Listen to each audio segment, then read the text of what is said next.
السلام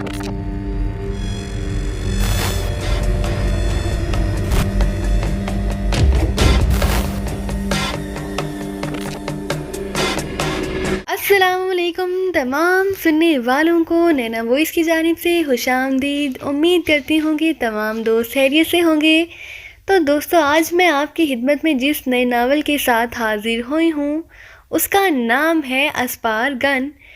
تو اس کی طرف آنے سے پہلے میری تمام دوستوں سے گزارش ہے کہ ہمارے چینل نینا وائس کو کر دیجئے سبسکرائب، تاکہ ہمارے آنے والی ہر ویڈیو کا نوٹیفیکیشن آپ کو ملتا رہے۔ تو چلیے اسپار گن کی شروعات کرتے ہیں۔ ٹائیگر ایک عام سے ریسٹورنٹ میں ایک کونے میں موجود میز پر بیٹھا ناشتہ کر رہا تھا۔ ناشتہ کرنے کے ساتھ ساتھ وہ صبح کا اخبار دیکھ رہا تھا کہ اچانک وہ ایک آواز سن کر چونک پڑا۔ سنیں محترم، یہ آواز سن کر ٹائیگر نے اخبار ہٹایا تو یہ دیکھ کر چونک پڑا کہ اس کے سامنے 20-22 سال کی ایک خوبصورت اور نوجوان لڑکی کھڑی تھی۔ اس لڑکی نے سادہ سا لباس پہن رکھا تھا اور اس کے سر پر باقاعدہ دوپٹہ بھی تھا۔ شکل و صورت سے وہ کسی متوسط گھرانے کی دکھائی دے رہی تھی۔ ٹائیگر کی طرف دیکھتے ہوئے اس کا جسم کانپ رہا تھا، جیسے وہ ٹائیگر سے بات کرنے سے ہچکچا رہی ہو اور بمشکل اس کے سامنے بات کرنے کے لیے آئی ہو۔ لڑکی کے چہرے پر خوف کے تاثرات بھی نمایاں تھے اور اس کا انداز ایسا تھا جیسے وہ بات کرتے کرتے اچانک رو پڑے گی۔ یس مس، ٹائیگر نے کہا۔ ریسٹورنٹ میں اکا دکا افراد ہی موجود تھے جو مختلف میزوں پر اس سے کافی فاصلے پر تھے۔ آپ مسٹر ٹائیگر ہیں نا؟ لڑکی نے اسی طرح کانپتے ہوئے لہجے میں کہا۔ جی ہاں، میں ٹائیگر ہوں، فرمائیے، ٹائیگر نے کہا۔ کیا میں کچھ دیر آپ کے پاس بیٹھ سکتی ہوں؟ لڑکی نے اسی طرح گھبرائے ہوئے لہجے میں کہا۔ اس کا انداز عجیب سا تھا، وہ ٹائیگر سے بات بھی کر رہی تھی اور اس کا انداز ایسا تھا جیسے وہ ابھی پلٹ کر وہاں سے بھاگ جائے گی۔ ٹائیگر چند لمحے اس کی اور دیکھتا رہا، پھر اس نے اس بات میں سر ہلا دیا۔ اگر آپ مجھے جانتی ہیں اور آپ کو مجھ سے کام ہے تو ضرور بیٹھیں، ورنہ یہاں بہت سی میزیں خالی ہیں، آپ کہیں بھی بیٹھ سکتی ہیں، ٹائیگر نے اسپاٹ لہجے میں کہا۔ مجھے آپ سے کام ہے ٹائیگر بھائی، لڑکی نے لرزتی ہوئی آواز میں کہا۔ تو بھائی سن کر ٹائیگر چونک پڑا۔ بھائی کہا ہے تو پھر پوچھنے کی کیا ضرورت ہے، بیٹھیے، ٹائیگر نے کہا۔ تو لڑکی شرماتی اور لجاتی ہوئی اسی کے سامنے کرسی پر سر جھکا کر بیٹھ گئی۔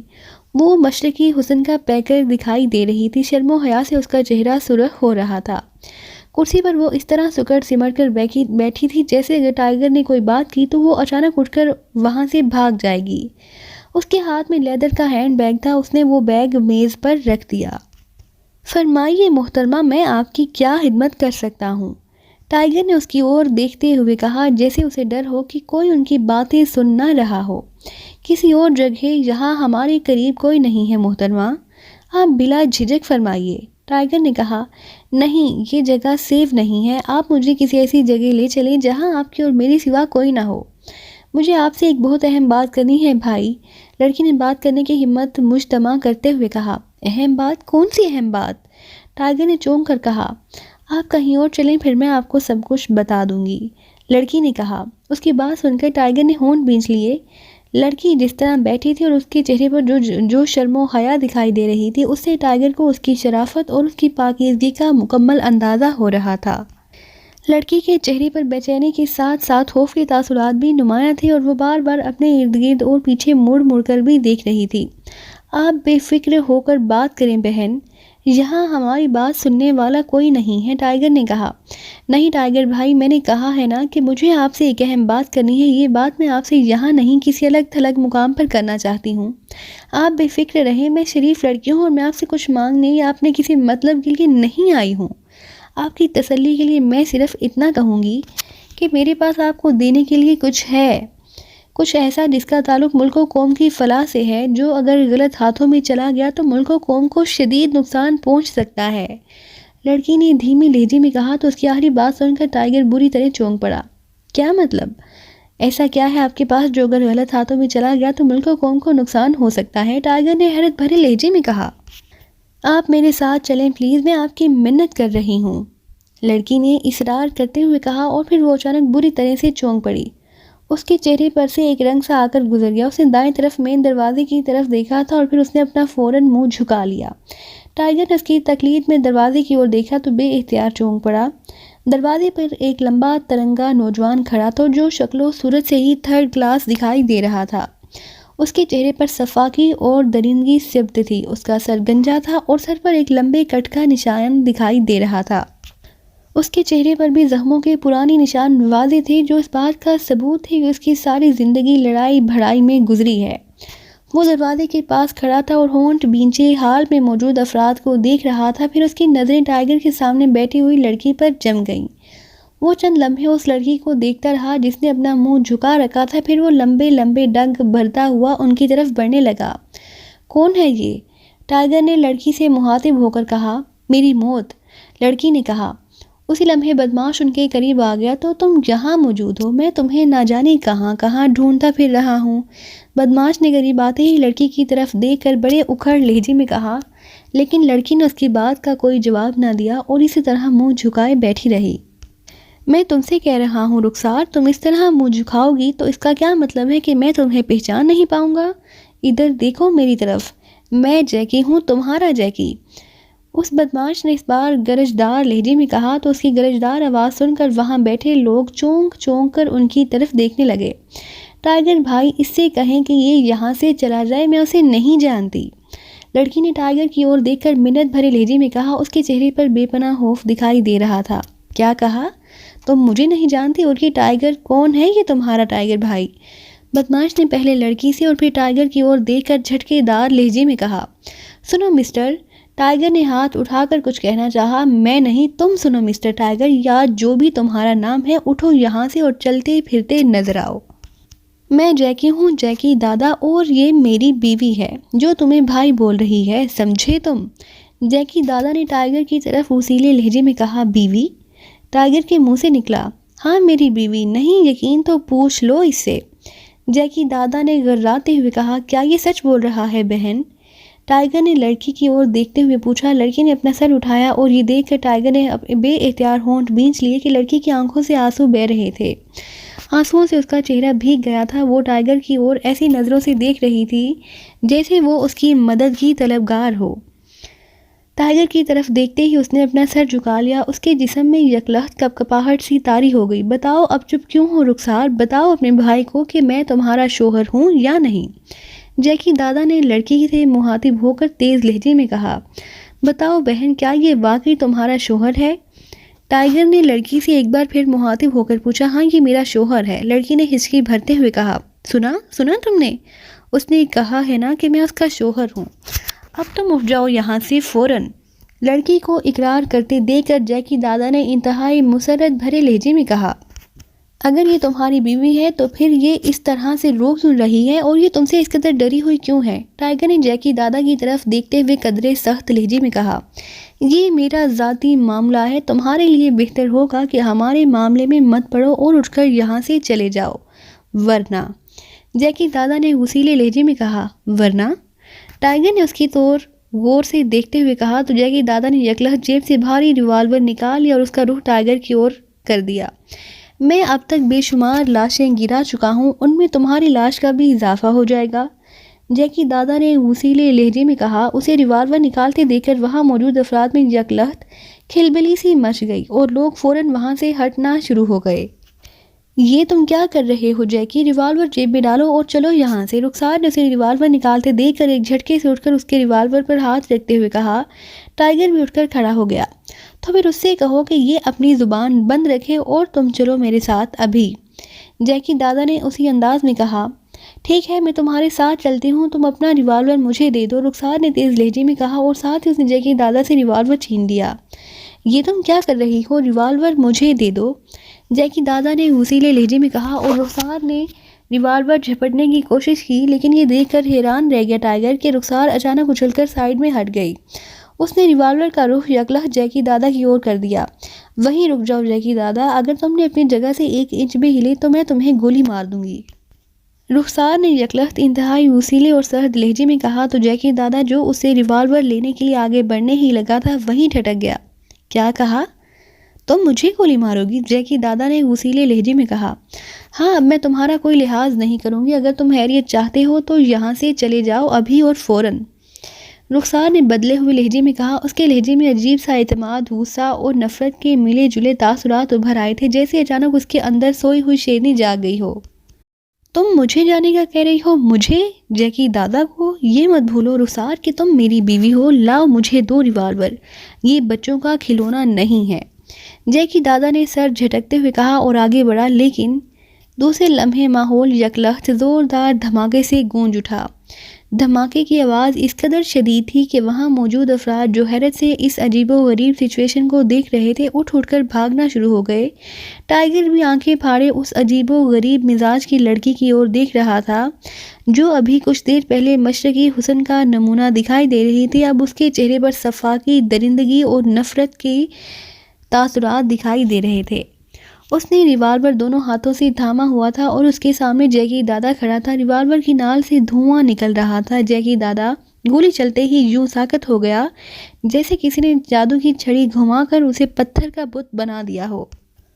اور پھر ٹائیگر یہ دیکھ کر اچھل پڑا کہ جیکی دادا جس نے لیدر کی جیکٹ پہن رکھی تھی اس جیکٹ پر سینے کے مقام پر ایک سوراخ بن گیا تھا اور اس سوراخ سے یکلخت خون فوارے کی طرح بہنے لگا. جیکی دادا نے سر جھکا کر اپنے سینے سے نکلتے ہوئے خون کی طرف دیکھا. پھر اس نے سر اٹھایا اور آنکھیں پھاڑ پھاڑ کر رخسار کی اور دیکھنا شروع کر دیا جو وحشت بھری نظروں سے پلکیں چھپکائے بغیر سپاٹ نظروں سے اس کی طرف دیکھ رہی تھی. تم نے مجھ پر فائر کیا؟ جیکی دادا کے منہ سے ٹوٹی پھوٹی سی آواز نکلی. ہاں، اب تم میرے لیے ناقابل برداشت ہو گئے ہو جیکی دادا. اب بس، میں تمہیں اور نہیں جھیلوں گی. رخسار کے منہ سے غراتی ہوئی آواز نکلی اور پھر اس سے پہلے کہ ٹائیگر کچھ کہتا رخسار نے ایک بار پھر ٹریگر دبا دیا. دھماکہ ہوا اور اس بار جیکی دادا کے سر کو ایک زوردار جھٹکا لگا. اس کی عین پیشانی میں سوراخ ہوا اور وہ الٹ کر گرتا چلا گیا. رخسار نے دوسری گولی عین اس کی پیشانی پر ماری تھی. اسے اس بار تڑپنے کا بھی موقع نہ ملا. الٹ کر گرتے ہی وہ ساکت ہو گیا. دوسری گولی چلتے ہی حال میں جیسے بھگدڑ مچ گئی. لوگ چیختے چلاتے ہوئے وہاں سے بھاگ نکلے. ٹائیگر ایک طرف کھڑا جیکی دادا کی لاش کو دیکھ رہا تھا جس کے سینے اور سر سے نکلنے والا خون تیزی سے اس کے گرد تالاب بناتا جا رہا تھا. رخسار اسی طرح دونوں ہاتھوں میں ریوالور تھامے کھڑی تھی جیسے دو گولیاں چلانے کے بعد وہ خود بھی پتھر کی مورتی بن گئی ہو. یہ تم نے کیا کیا ہے رخسار؟ تم نے اپنے شوہر کو گولیاں کیوں ماری ہیں؟ ٹائیگر نے حیرت بھرے لہجے میں کہا تو رخسار چونک پڑی. اس نے پہلے اپنے ہاتھ میں موجود ریوالور کی طرف دیکھا اور پھر اس کی نظریں جیکی دادا کی لاش پر پڑیں تو وہ بوکھلائے ہوئے انداز میں کئی قدم پیچھے ہٹ گئی. اس نے ہاتھوں میں پکڑا ہوا ریوالور یکلخت نیچے پھینک دیا. میں نے نہیں میں نے گولی نہیں چلائی، میں نے نہیں مارا اسے. رخسار نے خوف بھرے لہجے میں کہا. وہ پھٹی پھٹی آنکھوں سے جیکی دادا کی لاش کو دیکھ رہی تھی. اس کا انداز ایسا تھا جیسے اس نے جو کچھ کیا ہو انجانے میں کیا ہو اور اب وہ لاش دیکھ کر خوفزدہ سی ہو گئی تھی. اس کا جسم بری طرح سے کانپنا شروع ہو گیا تھا اور وہ پیچھے موجود دیوار سے لگ کر کھڑی ہو گئی تھی. اس کی آنکھیں یوں پھٹی کی پھٹی ہوئی تھی جیسے ابھی ابل کر باہر آ گریں گی. تم نے اسے میری آنکھوں کے سامنے گولیاں ماری ہیں اور اب یہ مر چکا ہے. ٹائیگر نے کہا. نہیں میں نے نہیں مارا اسے، یہ خود ہی مر گیا ہے. یہ تو اپنی موت آپ مر گیا ہے، یہ اپنی موت آپ مر گیا ہے. رخسار نے چیختے ہوئے کہا اور پھر وہ لہرائی اور الٹ کر گرتی چلی گئی. حیرت اور خوف نے جیسے اس کا دل و دماغ جکڑ لیا جس کے نتیجے اس کے ذہن نے کام کرنا چھوڑ دیا اور وہ ریوالور کے قریب ہی بے ہوش ہو کر گرتی چلی گئی. ٹائیگر کے لیے صورتحال سچویشن انتہائی حیرت انگیز تھی. وہ روزانہ ہی اس ریسٹورنٹ میں ناشتہ کرنے آتا تھا. اس سے پہلے اس کا ایسی کسی سچویشن سے واسطہ نہ پڑا تھا. اس کے پاس اس طرح اچانک ایک کام سے لڑکی کا آنا، اس لڑکی کا کہنا کہ اس کے پاس ٹائیگر کے لیے کچھ ہے، کچھ ایسا جس کا تعلق ملک و قوم کی فلاح سے ہے اور اگر وہ چیز کسی غلط ہاتھوں میں چلی گئی تو ملک و قوم کو شدید نقصان پہنچ سکتا ہے. پھر اس سے پہلے کہ ان میں مزید کوئی بات ہوتی ہے اچانک جیکی دادا کا وہاں آ دھمکنا اور اس لڑکی کا نام لے کر اسے اپنی بیوی کہنا، لڑکی کا اب اس بدماش کو اپنا شوہر تسلیم کرنا اور پھر ٹائیگر کی ذرا سی بات پر جیکی دادا کا بھڑکنا اور ریوالور نکال لینا، پھر یکلخت اس پر فائر کرنا ٹائیگر کے لیے حیرت کا باعث بنا ہوا تھا. لڑکی نے دوسری گولی چلا کر ایک جھٹکے میں جیکی دادا کا کام تمام کر دیا تھا اور پھر اب وہ خود بھی ساری سچویشن کو ذہنی طور پر قبول نہ کرتے ہوئے بے ہوش ہو کر گر گئی تھی. 2 گولیاں چلتے ہی ریسٹورنٹ خالی ہو چکا تھا. گاہکوں سمیت ریسٹورنٹ کا سٹاف بھی بھاگ گیا تھا. اب وہاں سوائے ٹائیگر، اس بے ہوش لڑکی رخسار اور جیکی دادا کی لاش کے کوئی موجود نہ تھا. ٹائیگر کو سمجھ نہ آ رہا تھا کہ وہ اس عجیب و غریب سچویشن کو کیسے ہینڈل کرے. چند لمحے ٹائیگر سوچتا رہا، پھر اس نے اس بے ہوش لڑکی رخسار کی طرف ہاتھ بڑھایا اور اس نے اسے اٹھا کر کاندھے پر ڈال لیا. پھر اس نے میز سے لڑکی کا ہینڈ بیگ اٹھایا اور تیزی سے ریسٹورانٹ کے عقبی راستے کی اور مڑ گیا۔ اسی لمحے اسے پولیس موبائل کے سائرن کی آواز سنائی دی۔ شاید کسی نے متعلقہ پولیس کو کال کر دیا تھا اور پولیس موقع واردات پر پہنچ گئی تھی۔ پولیس موبائل کا سائرن سنتے ہی ٹائیگر کی رفتار تیز ہو گئی اور وہ لڑکی کو اٹھائے تقریباً بھاگتا ہوا ریسٹورانٹ کے عقبی راستے کی اور دوڑتا چلا گیا۔ ریسٹورانٹ کے عقبی دروازے سے نکل کر وہ ایک گلی میں آیا۔ گلی میں جگہ جگہ کچرے کی ٹرالیاں پڑی ہوئی تھی۔ علاقہ کے لوگ انہی ٹرالیوں میں کچرا ڈالتے تھے، وہاں کوئی موجود نہ تھا۔ ٹائیگر لڑکی کو اٹھائے تیزی سے دوڑتا چلا جا رہا تھا۔ 2-3 گلیاں کراس کر کے وہ لڑکی کو اٹھائے ایک عمارت کی اور بڑھا اور پھر وہ اس عمارت کی سائیڈ میں موجود گلی میں آ گیا جہاں بھی کچرے کی ٹرالیاں موجود تھیں۔